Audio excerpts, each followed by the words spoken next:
The coffee was still hot. That pissed me off more than anything. I was just sitting there at the kitchen table, staring at the front door like it might open if I stared hard enough. 7 o'clock on the dot. She always walked in around then, coat off, keys in the bowl, smile already on her face like she didn't just battle traffic or deal with half the idiots at her office. But the door stayed closed, still, quiet. My name's Brent Matthews. I'm 43, live just outside Dayton, Ohio. Used to work construction full-time. Now I just sit in my house and pretend I'm not waiting for someone who's never coming back. There were 2 untouched blueberry muffins on the counter. I didn't even like muffins. She baked those for me last Saturday morning. Said I needed to stop eating gas station breakfast. We'd laughed about it. Then she kissed my shoulder and told me she had errands to run. By noon she was gone. Aneurysm, fast, clean. That's what the ER doctor said, like he was reading off a damn script. She didn't suffer. That's supposed to be comforting, I guess. But all I could think was, how do you go from buying butter to being zipped into a body bag in 2 hours? 15 years married. No kids. It just never happened. Life got busy. We made peace with it. Lauren used to say we had more freedom, more time for each other. And I believe that. I thought we had a solid thing. She handled the money, planned the trips, made grocery lists in color-coded ink. She smiled through everything, even when the water heater busted or my hours got cut. She made life look easy. At the funeral, people kept saying how lucky I was.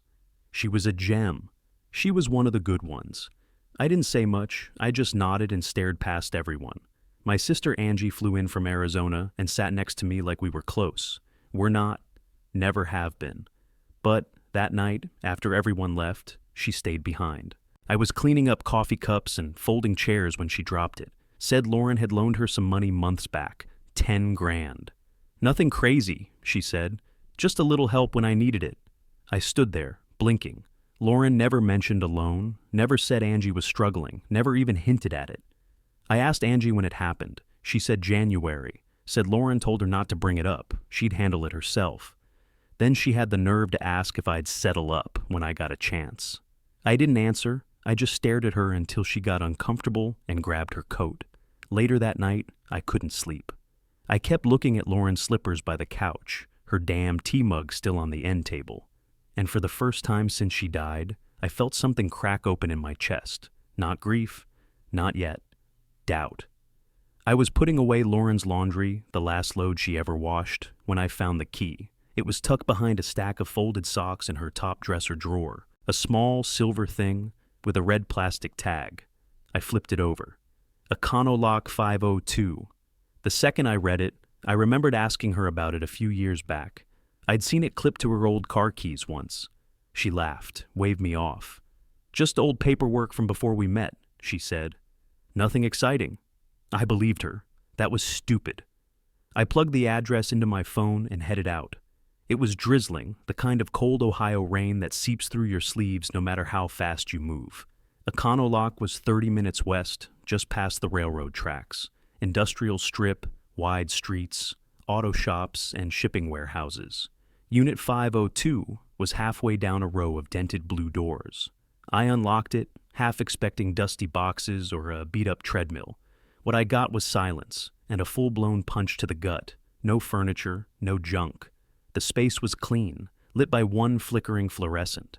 On every wall, maps, printed calendar pages, scribbled notes in Lauren's handwriting, and photos, dozens of them. I walked in, slow, like if I moved too fast, I'd break whatever spell this was. The photos weren't random. They were a life, one I'd never seen. Lauren was in every shot, but not my Lauren. This one wore jeans, old sneakers, hair down, laughing so hard her eyes squinted shut. She looked younger, free. In most pictures, she was with 2 people, a man about her age, tall, darker skin, and a girl. The same girl over and over, light brown hair, sharp chin, wide smile, teenager. They looked close, family close. I spotted a framed photo pinned to a corkboard in the back. The 3 of them at a picnic table, cake in front of the girl. She had a graduation cap on, and balloons in the background said, Class of 2025. I turned it over. Lila's HS grad, May 2025. My heart thudded hard enough I had to sit on the concrete floor. I dug through a file cabinet in the corner. Every drawer was packed, bank statements, notebooks, receipts, neatly labeled, tidy like Lauren always was. Only now I was realizing it wasn't just her office that was organized, as she'd kept this life tight too. I flipped through a thick manila folder. It held hospital records. I stopped at the header. Whitmore, Lila, Dobe, July 3rd, 2007. Under mother's name, Lauren Whitmore. Same maiden name she used before we got married. There were birth certificates, school registration forms, even a dental bill from just a few months ago. The emergency contact name? Father, Michael Curtis. I just sat there for a while, holding the paper. My hands were shaking, but I couldn't stop staring. This wasn't some teenage mistake. This girl, Lila, was 17. That meant Lauren had been seeing them this entire time, overlapping with me. 15 years married, and she was building a parallel life, like some kind of damn magician. And I never caught on. I opened a spiral notebook labeled Fall 24. First page, to-do lists, appointments, even birthdays written out. In October, it said Brent's physical, Lila's college tour, back to back. I turned another page, a printout of a wire transfer, $15,000 sent to a Curtis family account 6 months ago. I slammed the drawer shut. My head was spinning. She lied, not once, not casually. This was intentional. She had files, records, a whole second damn world she walked in and out of, while I sat at home thinking we were solid. The worst part? In the photos, she looked happy. Not polite happy, not wife at a party happy. Real happy. Like her face wasn't carrying the weight I'd always assumed was just stress. I stood there, trying to breathe. My ribs felt too tight. I needed air. I locked the unit and got back in my truck. I gripped the wheel and stared through the windshield, not seeing a thing. She had a daughter. She had a man. And they weren't a secret she left behind. They were a truth I was never invited into. I turned the key in the ignition. The rain was coming down harder now.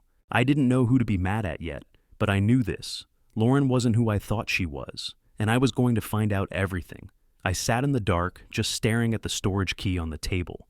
Everything felt fake. My kitchen, my house, the smell of her shampoo still in the hallway.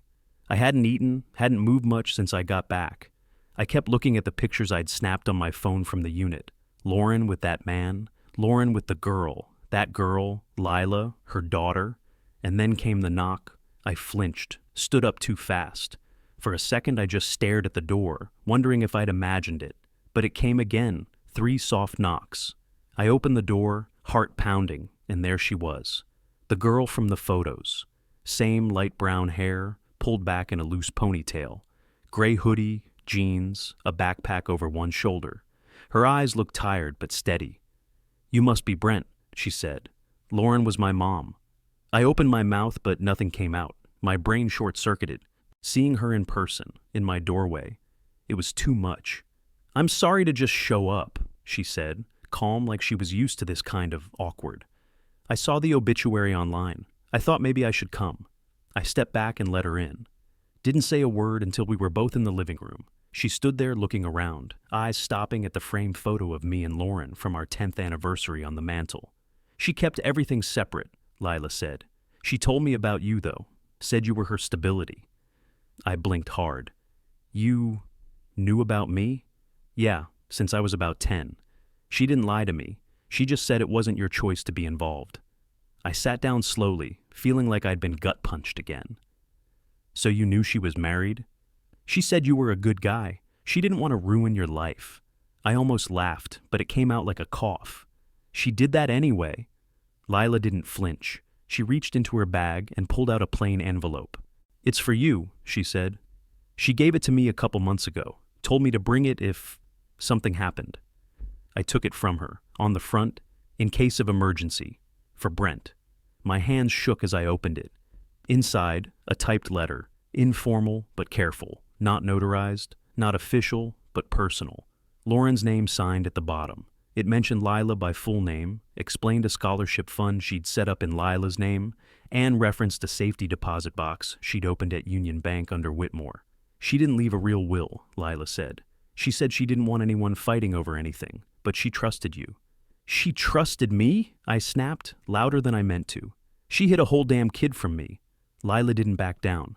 She was scared of losing what she built with you, with him, with me. She wasn't proud of it, but she tried to keep us all okay.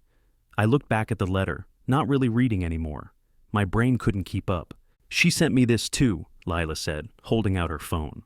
On the screen was a text from Lauren. The date was 3 weeks before she died. If something happens, go to Brent. He'll know what to do. I stared at those words like they might change if I read them twice. She trusted you with the endgame, Lila said. I nodded slowly, still stuck somewhere between shock and fury. Did you love her? Lila looked down. Of course I did, but I stopped pretending I understood her a long time ago. I didn't know what to say to that. I folded the letter and stared at the envelope again. Lauren had planned for this. She'd known her two lives would crash together eventually, and she left me holding the fallout. I didn't call ahead, I just showed up. Angie had given me her new address in that weird, awkward funeral hug. Said, anytime Brent, like we were close. We weren't. But I needed answers, and I wasn't waiting for polite timing. Her building was downtown, all glass and brushed metal, clean lobby. A doorman. I stood there for a second, looking around, wondering how the hell she pulled this off. She buzzed me up. Penthouse level. I stepped into her place and felt like I'd walked into a hotel suite. Marble counters, stainless steel everything, floor-to-ceiling windows with a skyline view. It reeked of new money. This is your place? I asked, not hiding the tone. Angie smiled like she'd been waiting for the reaction. Lauren helped with the deposit, said it was a fresh start. I didn't sit. You're gonna have to explain that.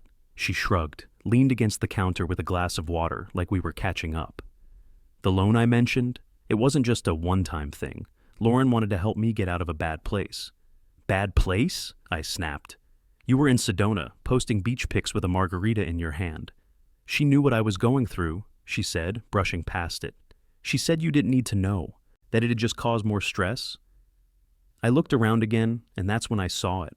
On the side table near the window, a framed photo. Lauren and Angie at some wine bar laughing, glasses in the air. The date at the bottom said July 2022. My stomach flipped. That the same weekend Lauren told me she was in Chicago for a conference? Angie didn't answer, just stared at the photo like it was a memory she was proud of. I turned toward her. Were you two close? She tilted her head, like she was deciding how honest to be. Then she said it, like it was just another line of conversation. I'm pregnant, and it's Lauren's. I actually laughed for a second. What? She nodded. We'd been trying for a while. IVF. It took. I stared at her, frozen. You're telling me my wife, my dead wife, was planning a baby with you? She said she was done lying, Angie said, eyes locking onto mine. She wanted to build something real, with someone who actually saw her. You're my sister, I hissed. You think this isn't betrayal? She was the one who came to me, Brent. I didn't seduce your wife. I just stopped pretending it wasn't happening. I stepped forward, fists clenched, trying not to lose it. You stole my life. No, she said, calm as hell. She gave it to me. That was it. I couldn't stay another second in that polished lie of a condo. I turned and headed for the door. You don't have to be part of it, she called after me. I'm not asking you to play uncle or anything, but the baby's still family. I stopped at the door, turned halfway. I'll take care of that kid if I have to. But you're nothing to me. I walked out, the slam of her door echoing behind me like the last word in a sentence I never wanted to write. I called Carl Moreno the next morning. He was the closest thing our family had to a lawyer, handled my dad's will, some property stuff over the years. Retired now mostly, but still kept an office over on Main Street above a pharmacy that smelled like mothballs and lemon cleaner. He buzzed us in around noon. Lila sat beside me in the waiting room, legs crossed, backpack clutched tight like she was bracing for a test. Carl looked older than I remembered. Gray beard, sweater vest, thick glasses, but his eyes were sharp.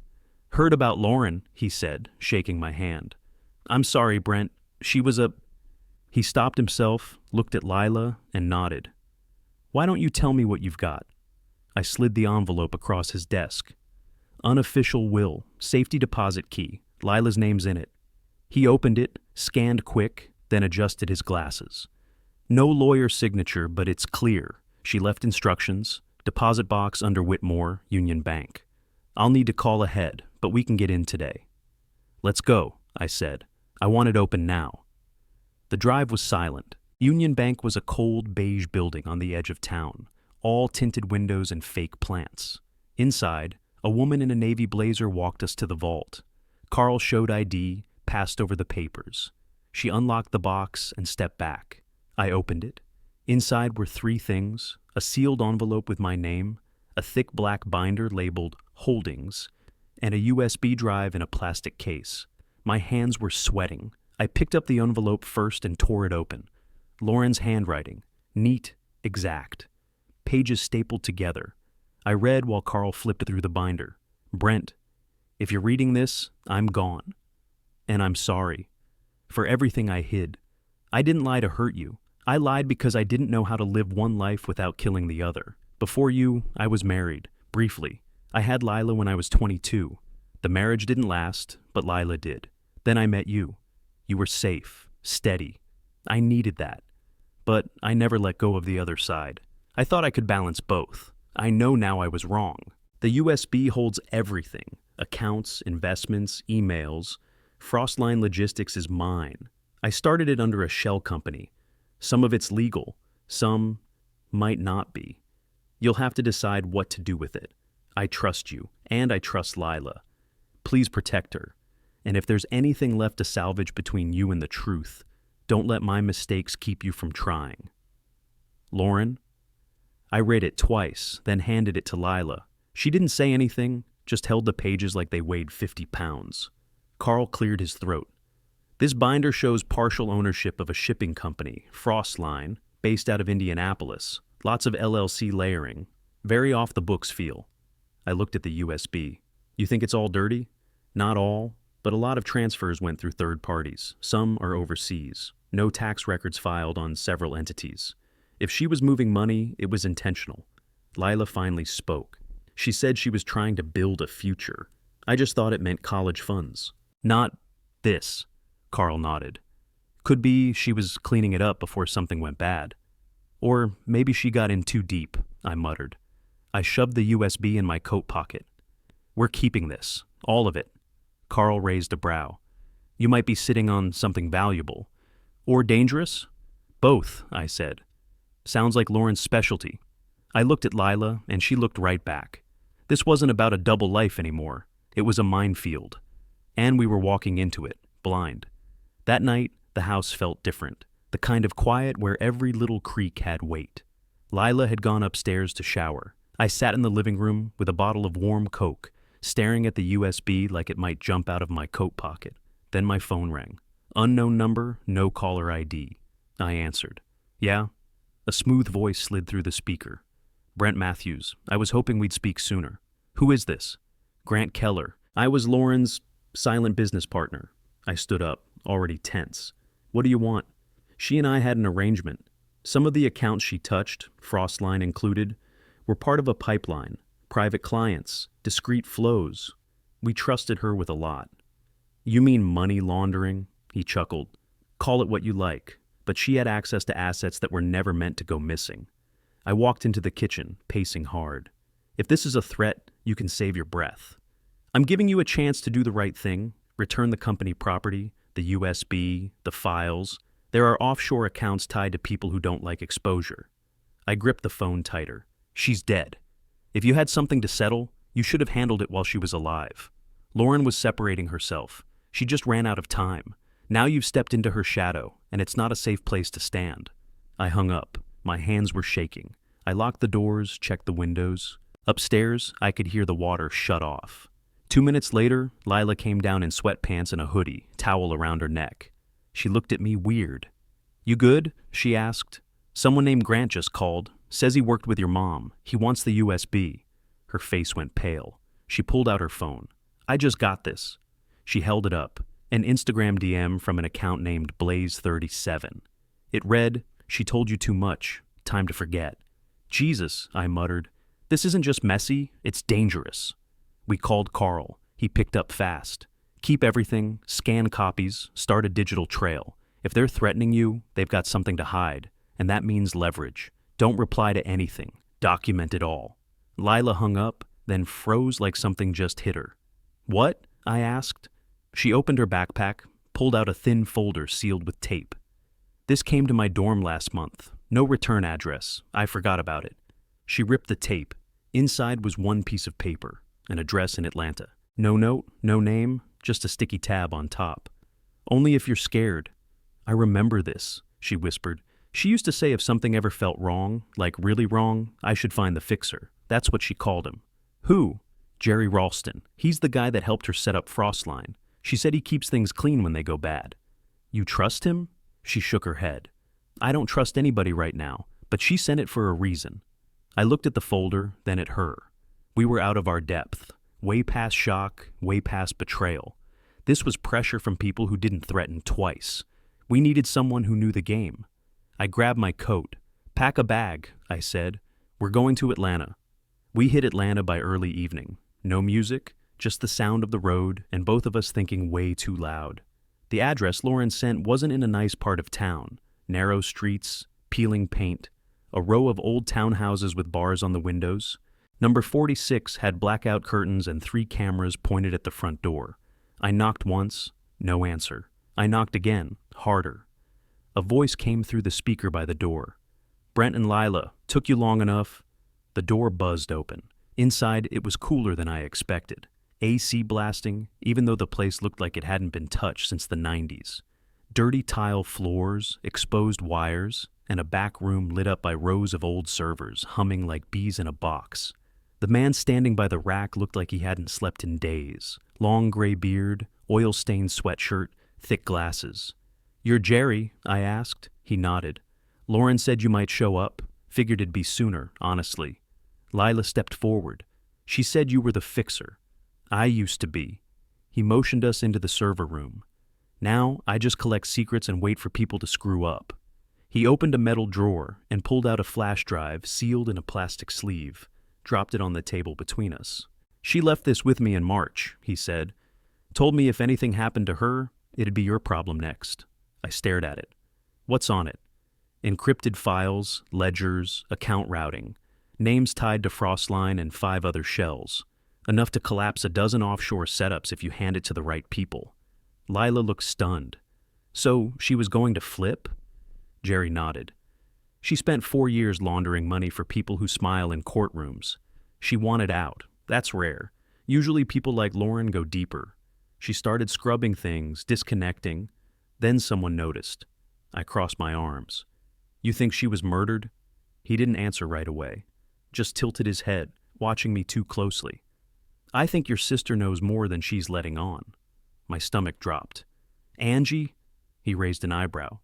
She was around Lauren more than you knew.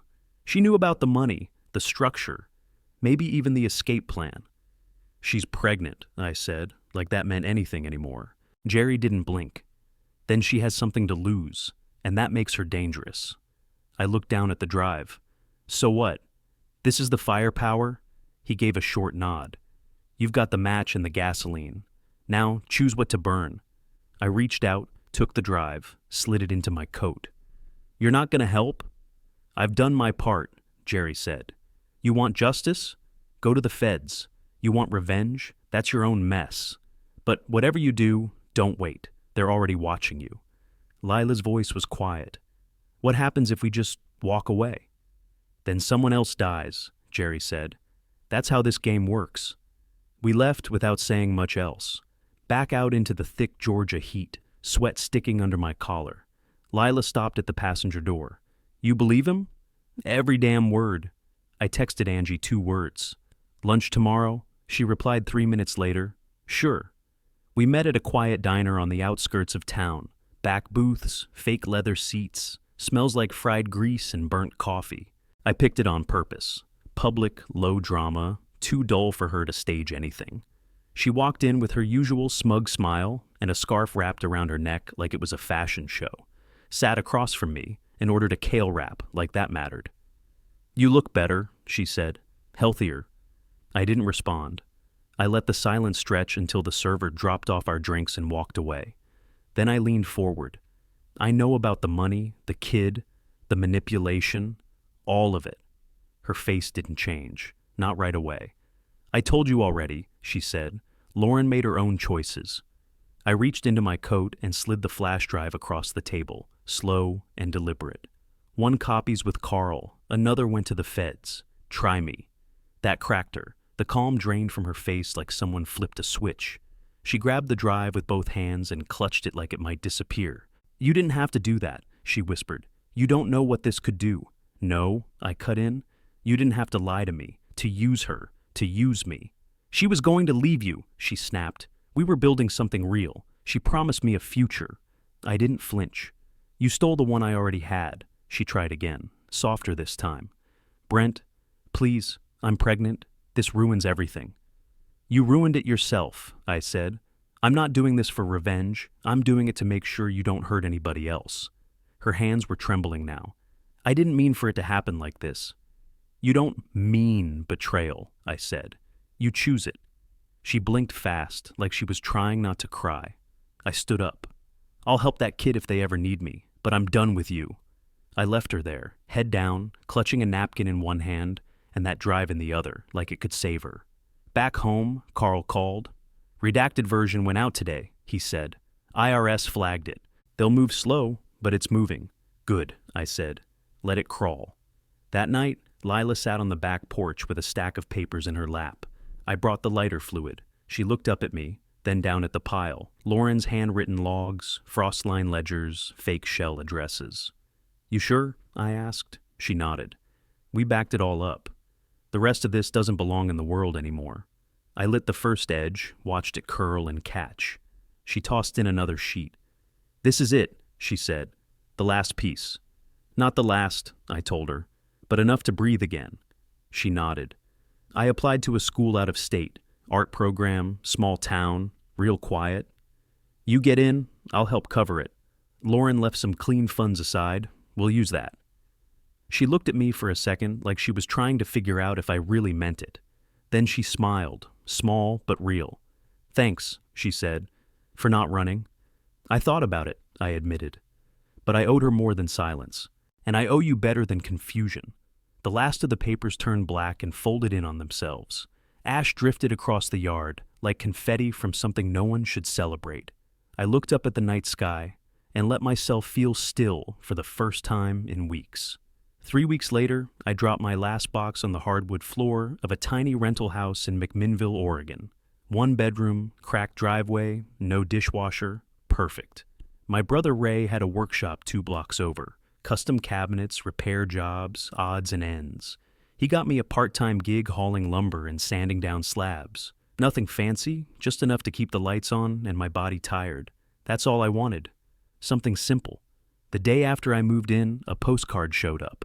Yellow paint across the top, 2 stick figures with huge eyes and stupid grins. On the back it said, "First week of classes. Professor already hates me. Still the best decision I've made. Love, your sorta kid, Lila." I pinned it on the fridge with a gas station magnet. In the top drawer of my nightstand, under a flashlight and an extra set of keys, sat Lauren's last letter. I didn't keep it for memories. I kept it to remind myself what lies cost when you don't pay attention. It didn't sting like it used to, not every day.